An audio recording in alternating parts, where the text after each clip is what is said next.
Hi everyone, welcome back. I'm so happy to be coming to you today from a healthy place, but I want to talk today about something that I went through last week that was a way of healing, and all healing brings us back to our centers, and I want to use this example as a way to kind of help hopefully you to tune into the things that are really stuck patterns that will manifest in your life in ways that you could never understand. So, last Tuesday, I had just finished a healing session, and that session in itself wasn't very heavy. It was pretty, in my energetic terms, very easy and flowing, and there weren't any densities that had to be dealt with. So, I was feeling good, and usually after a session, because you're getting the energy that's going to the person as well, it always typically feels really enlivening, especially as a projector, because I'm absorbing all of her energy. It always leaves me feeling more energetic. So I was feeling great, and Richard was home. He had made me a smoothie, and I sat back down at my desk, and all of a sudden, I got a stabbing pain in my upper abdomen, but it's like on the left side, kind of tucked up underneath my lower rib. And I'm talking like, when I'm say stabbing pain, I mean like stabbing. Like it is like a level 10 pain, to the point where it took my breath away. And I was like, oh, and then it passed. Okay. So I was like, what's going on with me? And I was fine. Then it was back to nothing. And then about a minute later, another stab came. And I was just like, holy shit, something's wrong. Something doesn't feel right. But I'm thinking, well, I just had a smoothie, maybe just something, and it didn't agree with me. But the location of the stabbing was not my stomach. So that kind of made me feel like it's something more. But at the same time, I'm totally healthy. I don't have any issues. So I kind of felt like it'll pass. So I get up to make dinner, and the whole time I'm making dinner, I'm just like doubled over in this pain. And it gets to the point where I just laid down on the sofa and in like the fetal position, and all I can do is count the time in between each stab. So at some points it would be 30 seconds, then it would be a minute, and then sometimes it would be like 3 stabs in a row. So it's kind of erratic, but then also kind of in this rhythmic pattern. And I decided I'm just going to go to bed. Maybe if I just sleep it off. Oh, wait, no, before I go to bed, Richard says, maybe it's gas. So he gave me a Tums to take. But that didn't solve anything. So I go to bed pretty early, and I'm just like laying on my side, and I'm feeling like, again, all I can do is count the space in between the stabbing pain. And eventually I fall asleep. I think I didn't fall asleep for most of the night because it didn't stop, but eventually I fall asleep, and I wake up the next day and I think like, oh, I don't feel it. So I get out of bed, I feed the animals, and it's like 5 minutes go by and there's no stabbing. So I'm thinking, oh, thank God, it was just, must have been something I ate. And then 5 minutes after that, after I feed the animals, I usually go back to bed and cuddle them for a while. So I lay back down, and it starts right back up. And I was like, no, I'm not going through a whole day like this. So I get on my phone, and I decide, like, I went to this app called ZocDoc, I think it's called, and like looking for anyone I can get an appointment with today. And this one that came up was a video appointment, but I'm thinking like, at least I'll find out what's in that area, if it's, something I need to go to the ER for, like, because I have no idea it's not my stomach. It's literally kind of up underneath my rib, and it feels like something has exploded inside of me. So I do a video conference with a doctor that morning, and of course, she can't help me because she says I need a physical exam and they need to take my blood pressure. So that was kind of a waste of time. She tells me to go to urgent care. I need to go to urgent care. And so I find an urgent care that's local, and I go there. And there they can take my blood pressure, my temperature, but it's an urgent care, so they don't have any testing they can do. So essentially, she's like, I can give you a muscle relaxant, but from what you're describing, you probably need to go to the ER because there's something wrong. Like something's definitely telling you it's wrong. So then I'm like, okay. So now on to the third doctor of the day. I go to the ER. And by this point, because this all started in the moment that I woke up, I started down this path of doctors. I didn't eat all day. So it's not, and the pain is still consistent. Like every minute there's a stab. So it's not obviously it's digestive because I haven't eaten anything. And I go to the ER and I explain what's happening. And it's kind of crowded, so I think I had to wait like an hour or so in the waiting room. And the whole time I'm sitting there thinking like, should I be here? Like, is this something that's this urgent that I need to be here? Like with all these people that are sick, and every time I would question me being there, I would get another stab. So I was like, okay, I'm going to stay. I don't know what's wrong with me. What if it is muscle? What if, I have no idea what it is. So finally, I get brought into a room and I'm explaining to the doctor what's going on. And I'm like, as I'm talking to you right now, I feel totally fine. It's only every minute that it's like the most intense pain I've ever experienced. So obviously they don't know. This stabbing sensation in that area of the body is not something that they were like, oh, I know exactly what it is. No. So they said, let's do testing. Let's find out what's going on. So the first was urine, then blood, then they did a chest x-ray, and then they did a ultrasound on my kidney and my spleen. And then basically I'm there all day. And like at 5:00 at night, they get all the results back, and all of my tests, every single one is totally normal. Literally not one thing in my blood work, my blood pressure, my anything, nothing is wrong at all. And yet the stabbing continues. I'm still like doubled over in pain. Like I can't, I just want to break down and cry because I'm thinking, not that they don't believe me because she clearly can see that I'm in pain, but like how is that possible? And the only next thing I can get is a CAT scan. But they feel like, why don't, this just started yesterday. We've checked all the main things that it could be. Just go home. We're going to literally, they gave me Tylenol and Maalox and sent me home.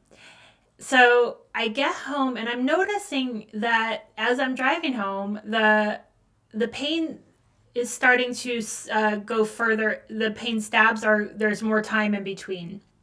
And so I'm like, that's weird. I wonder if it's to do with the Tylenol, like, because I don't take Advil or Tylenol ever. I've told you guys if I get a headache, I work on it myself.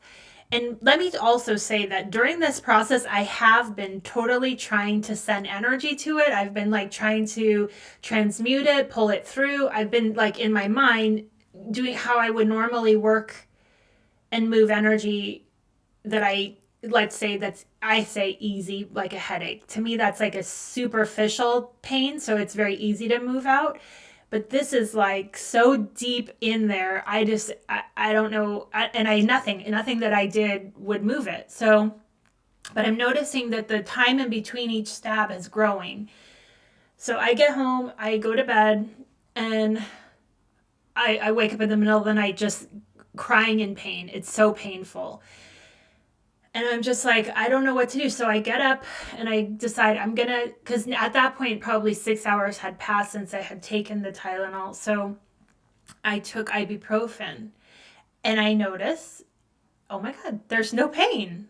It goes away like within 20 minutes, nothing. And I'm like totally just doubting it, but I'm just like kind of sitting there like, is this real? Is it really gone?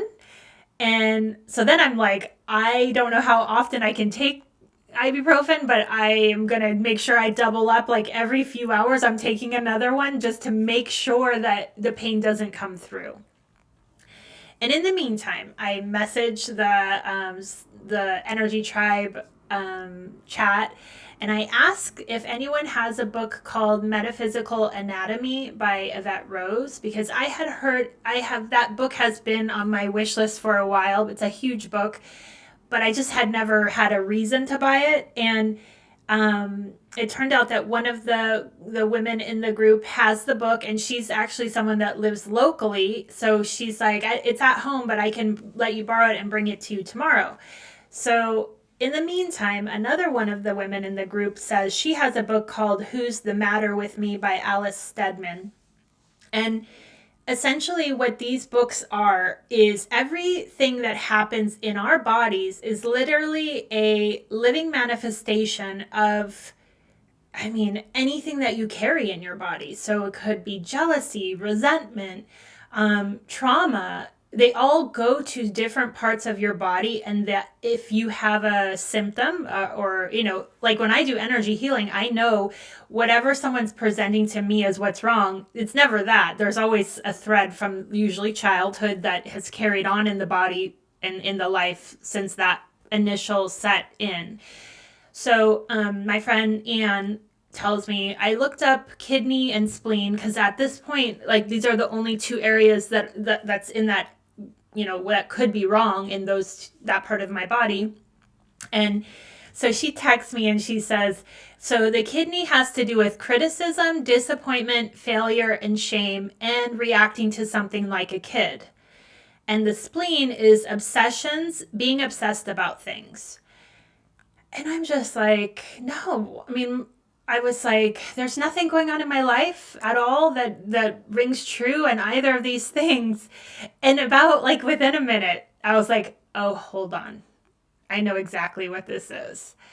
So the week prior, my brother had gone on vacation and he asked us to watch his dog, which we love her. And he had asked us months before. So we had agreed, and it was going to be, I think, for 8 days. And as you guys I've talked about him before, he is the one person in my life that doesn't agree with my lifestyle, I would say, or my choices in life. And the more that I have felt into this, he really hasn't agreed with my life from the very beginning of my life.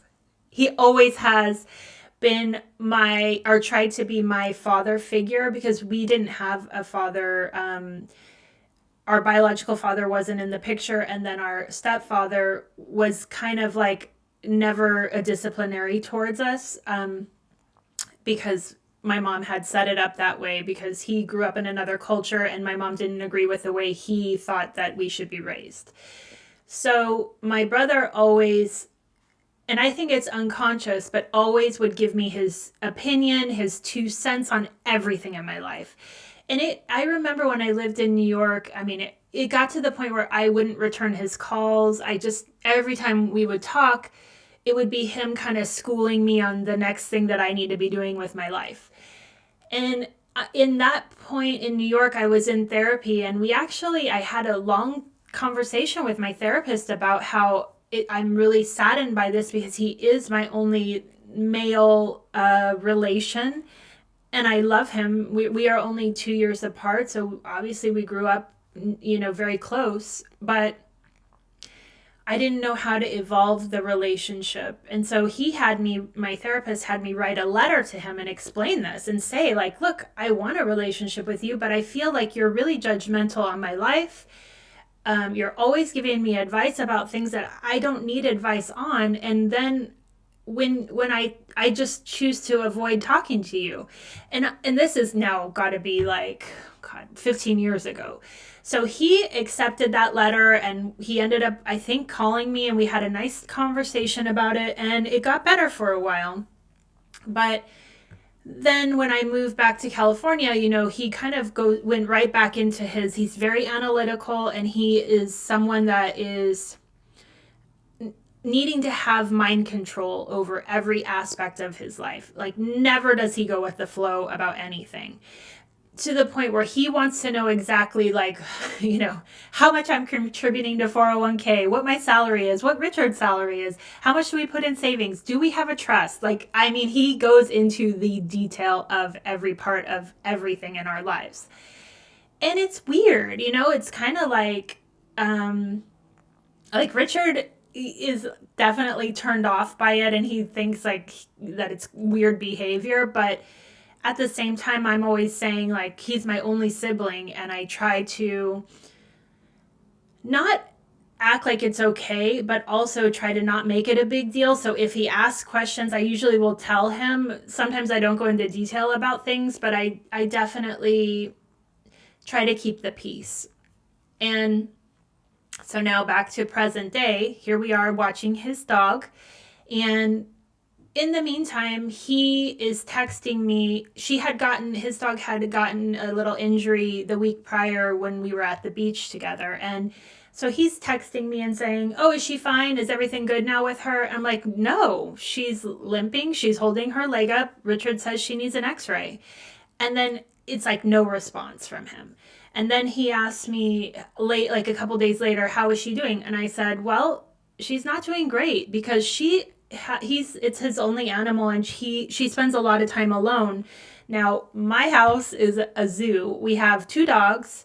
We have baby G, who you guys know about, and literally the day before Sammy, his dog, came to stay with us, Richard brought home another kitten who we have named Merlin.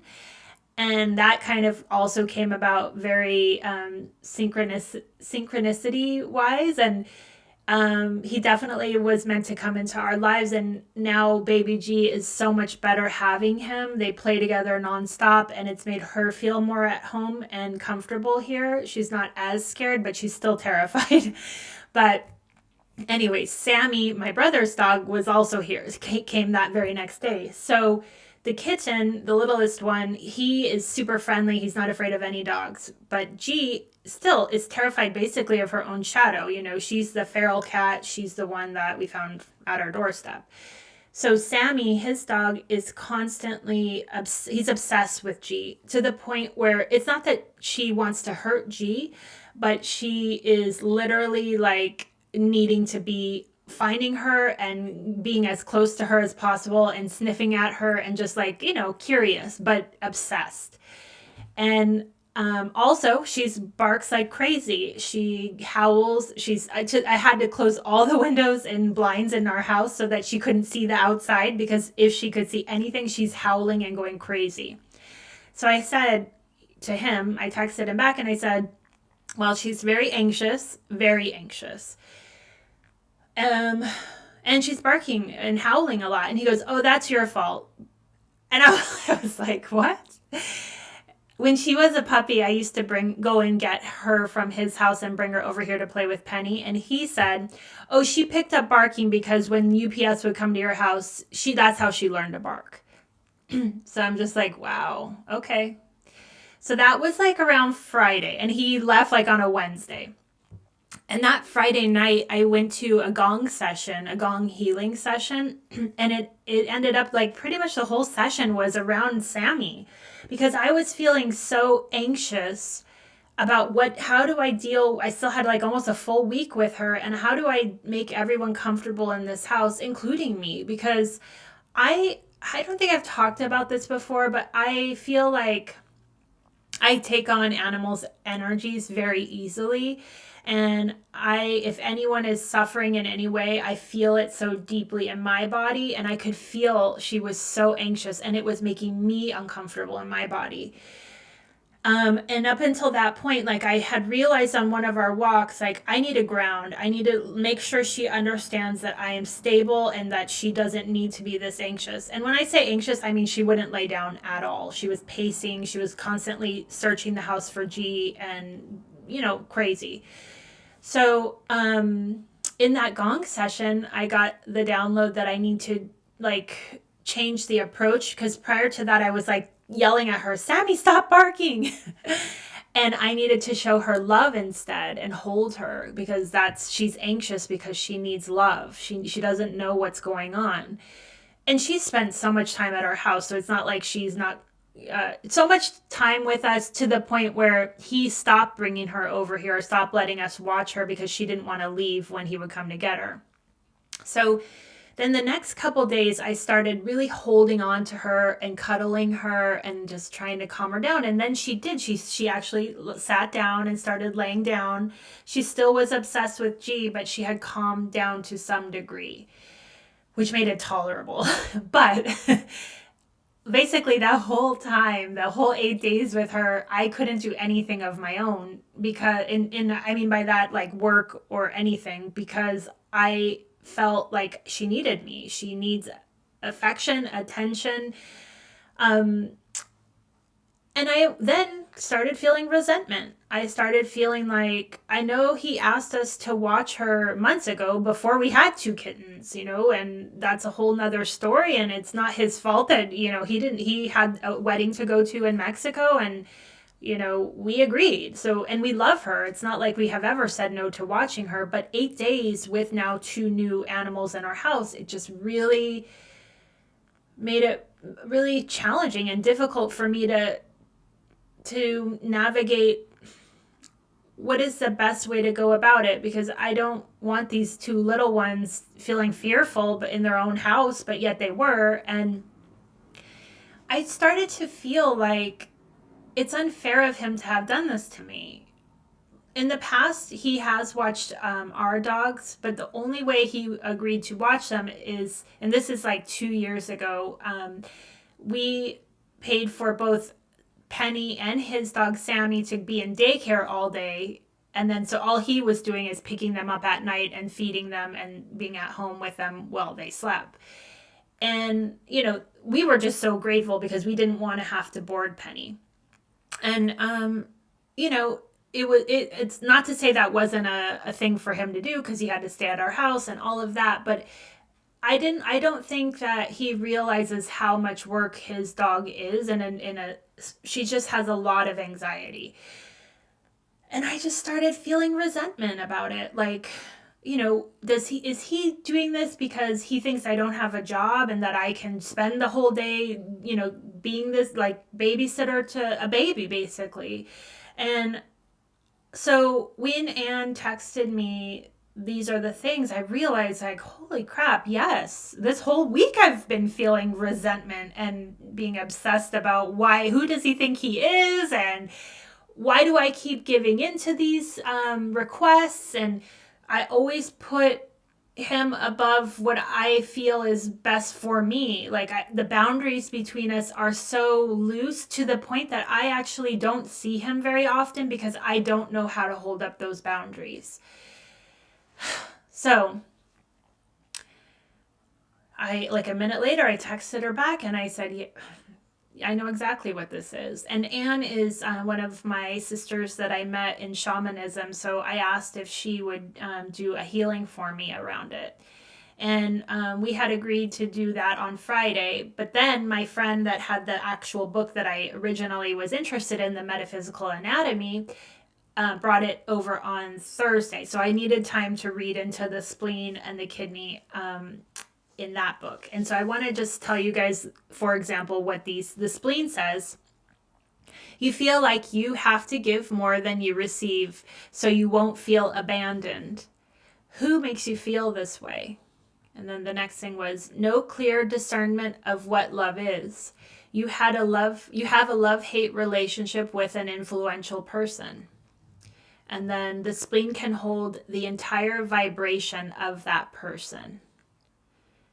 And I mean, in my life, I don't care what anyone thinks of me. And even if I say that, I say, but my brother, I wish that he could understand that this is my path and that he just have love, like unconditional love for his only sibling. But it's not there. If he has any questions about what I'm doing, it's always in a sarcastic way. For example, he went to Cancun for his vacation, and I said, oh, I have a really good friend who lives in Cancun. He goes, oh, is she from your energy tribe? And I took it like, wow, that's a lot of snarky anger coming, like, why? And I was like, actually, no, she isn't able to be in the tribe because the time difference doesn't work for her. But I felt a charge with that comment, and I felt uncomfortable, and every time I'm in his presence I feel uncomfortable. So, yeah, I don't know how to have this love hate relationship anymore. I don't know how to be myself and be solid and grounded in myself, holding up what feels good for me without giving up pieces of way of myself to make him feel okay. And I know that this came up for this exact reason. I had been avoiding it basically for the last year of just choosing not to see him. Like the last time I had seen him prior to this recent time we went to the beach was about 6 months ago. And, he'll call and I just don't answer the phone because, again, I feel like it's like an energy drain. It is something that, not even by his fault, I would say, but for me, it just drains me because I don't just take whatever thing he's saying at that moment. It's like a thread of energy that pulls me back in time to how our relationship has been. And it just is like this whirlpool of drain. Like imagine going down a drain. That's how he feels when I'm around him. So then I looked up the kidney, and the kidney said it stores a great deal of anger and resentment, and you often feel very upset due to old abandonment and rejection trauma. You often have emotionally intense relationships with a parent or influential person. You often feel held back by this person, and this can cause a feeling of helplessness and powerlessness. What resentment and grudges do you have? So right away, I'm like, it's so interesting that both of these organs in the body are basically saying the same thing, and they are 100% encapsulating my relationship with him. And then I knew, like, it doesn't matter the physical side of something. And I mean, I went to the ER, I got all the tests, there's nothing showing up as wrong, but yet clearly I'm feeling it. So I know, like, I have to deal with it. I have to go into this feeling. And what's weird is that, so here I am taking these Advil or these ibuprofen so that I can mask up the pain, right? And that was all day on all day on Wednesday. Yeah. And then he came home. He was coming home Thursday night, and I decided on Thursday morning, I'm going to wake up. I didn't feel the pain. I slept fine, no pain. So I'm going to try to see how long I can go before I have to take another ibuprofen. And what I discovered is the pain was gone. And I believe it was all about once you identify the thread of what is causing the pain and you start going into the pain, the actual thread, the actual start of the pain, the symptom can release because you are now confronting it, you're seeing it, you're not avoiding it anymore. So I never felt the pain again after that, after reading and after really discovering where this was originating from. The pain went away. And then that night I picked up my brother from the airport. He collected his Sammy and they went home, and then I could really start to focus on healing myself, because what I realized is that it's not him. None of this is him. It's all my reaction to him. And if I get emotional, I'm sorry, but think about that in terms of every relationship we have. Each person is doing their best and doing what they believe is right? They wouldn't if they didn't feel that. So why do I blame him for being who he is when really all it is my reaction to him? And I kind of, before the healing, I kind of already felt this, and I felt like the charge that I was feeling, I was really charged up by all of it, is all me. Really, it's all me reflecting something that's being shown to me about me. It's not about him. I mean, I'm literally to the point where I'm being stabbed in my side for me to wake up to this, right? And we ended up moving the healing session to Saturday so I could have more time to really pinpoint what was going on here. So on Saturday, I met with Anne, and beginning of that appointment, you go through like a consultation, and as I was telling her like all the things that my brother does that really get me going, oh my God, I could just feel, even having the conversation, even talking to you guys now, it's a drain. It is literally a drain of my energy. It is me giving a charge and a life to these threads that have been in my body for, I mean, he's 2 years older than me, so since I was born. And I realized like, he's totally fine. And all the things that he says and does, he doesn't care if it hurts me. It doesn't care. I mean, maybe he does in his own way, but it's not like he thinks about it after he says a comment that's rude. It's me. I'm the one that's holding that anger. I'm the one that's holding it. And because I don't say anything to him, I'm holding it as in resentment, and I'm burying it. And that has to manifest somewhere. So we go into the session, and she did it's interesting, she did some sound bowl healing, and we both noticed that the vibration of the sound bowl changed when it got to my throat. And I mean, I feel like that is due to me holding back my right to speak my truth to him, but also to understand that it's not even about the voice in this case. It's about, why am I giving it energy? Why am I giving it this authority over me and my life, my emotions, my feelings? So then I got this image of me being a hot air balloon, and that I felt like I was being anchored down by, I don't know if you guys have ever seen hot air balloons before they go up, but they're basically anchored down to the earth. And I felt that there were two strong anchors holding me as a hot air balloon down. And then it came up that it wasn't just my brother, it was also my mom, who my mom is 100% supportive of what I do, but there are threads that are unhealthy between us. And that charge made me realize, like, we all have energy cords to the people that we love, and they're not always negative.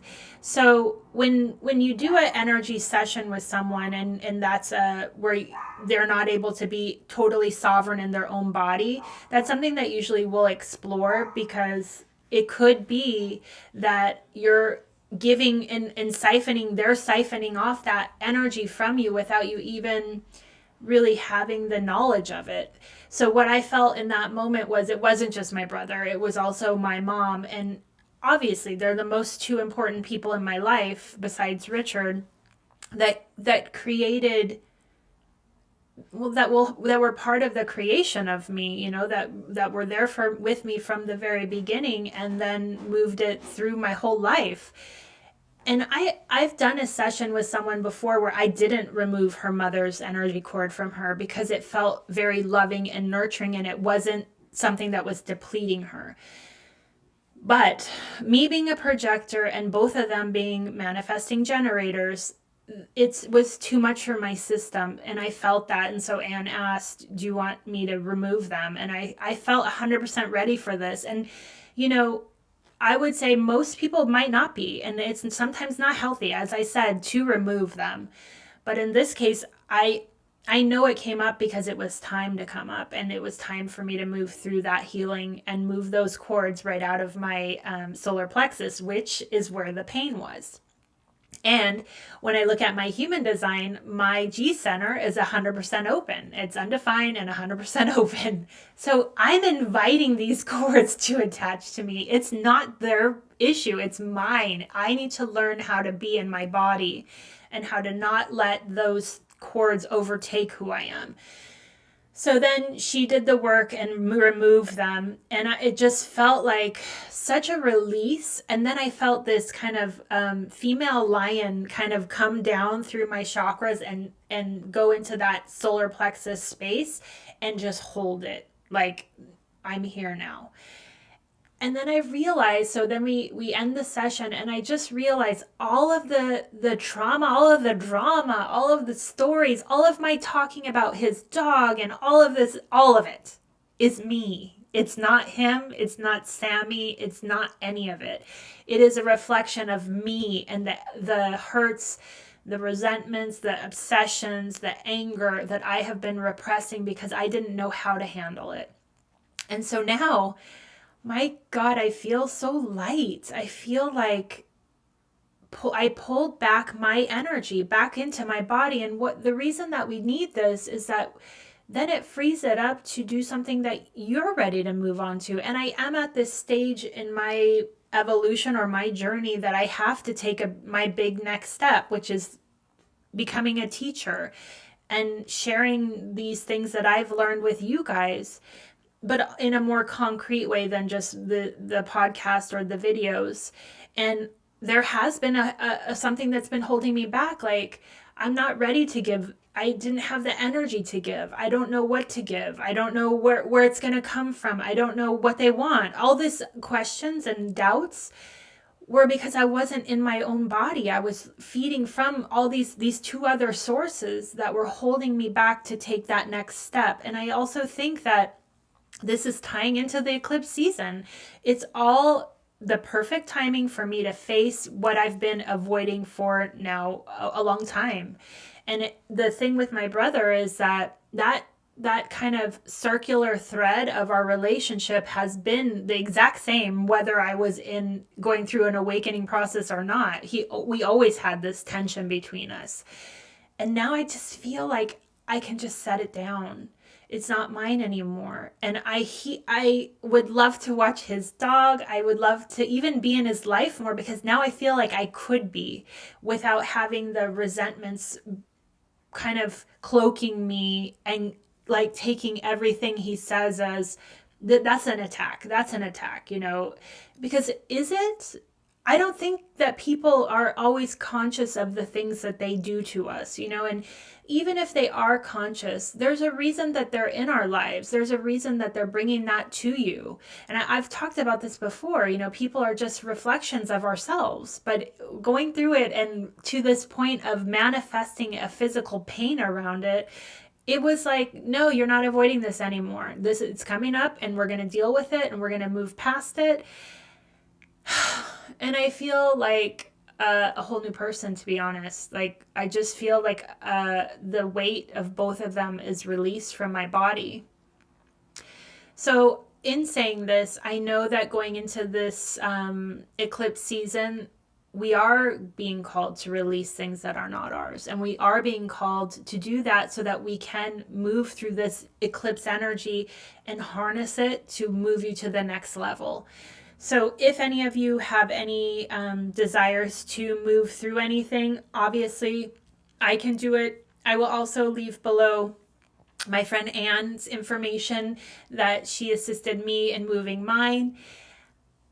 Just understand that, and I even look at myself, why couldn't I do this for myself? And the truth is, sometimes you need someone outside of you to see what actually is going on, not the story of what you think is going on, but actually see the energy. And I can't always, I couldn't see it and I couldn't move it without the assistance of her. So if you guys are going through anything similar to this and you need help with something like this, please reach out. Also, like I said, I will leave Anne's information below. And know that it's coming up because it's ready to be healed. All we have to do is go into it. And I 100% recommend this book. It's a big one. But if you have health issues, this book, Metaphysical Anatomy, is it goes into depth about every single thing you could imagine. Richard's best friend, Andre, recently had a huge injury where both of his quadricep muscles snapped or broke. And so I sent him all of the information around knees, and he wrote me back and was like, wow, yeah, this is what I'm dealing with right now. This is what I'm going through. So knowing that most injuries are not physical, they're just bringing up things that we're ready to release. And it's not saying that it's going to be easy, but there's a reason that it's coming up to be released. So I hope that this helps you and understand that I'm in the journey too. And that's why I share my journey, because I'm ready to move on. I'm ready to move on to the next level.